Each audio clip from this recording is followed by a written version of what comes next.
Hook, 15 seconds. Post-harvest losses across African horticultural supply chains run between 30 and 50% of production volume, according to the FAO.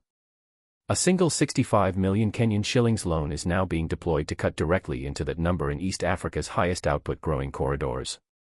Segment 1, The Story, 45 seconds. SokoFresh, a Kenyan Agritech company focused on cold chain logistics, has secured a 65 million Kenyan shillings concessional loan, equivalent to approximately $500,000. The capital is designated for expanding a network of solar-powered cold storage facilities serving smallholder farmers in horticultural production zones including Meru, Kirinyaga, and Nyandarua counties.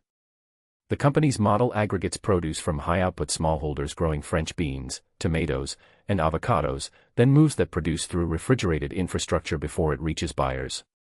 The significance of this deal is structural. Concessional financing at this scale, directed at post-harvest infrastructure rather than production inputs, signals a shift in where capital is being deployed in African agri-supply chains. For operators moving perishable commodities across the Africa corridor, cold chain capacity is a bottleneck. This loan is a direct response to that constraint. Segment 2, The Data, 60 seconds, 4 numbers matter here.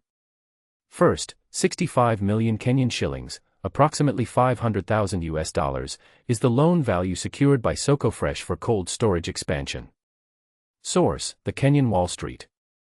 Second, FAO data places post-harvest losses in sub-Saharan African horticultural supply chains at 30 to 50% of production volume. That figure benchmarks the problem SokoFresh is capitalizing on. Third, current urea prices sit at $820 per metric ton, and DAP is at $658 per metric ton. Those input costs are the upstream pressure on the same smallholder farmers SokoFresh is targeting downstream. High input costs combined with high post-harvest losses compress farmer margins from both ends. Fourth, avocado is one of SokoFresh's target commodities.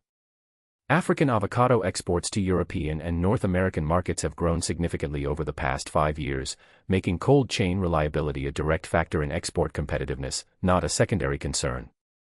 Segment 3, The Implication, 60 seconds. For African agricultural operators and buyers active in the Canada-Africa trade corridor, this development points in a clear direction.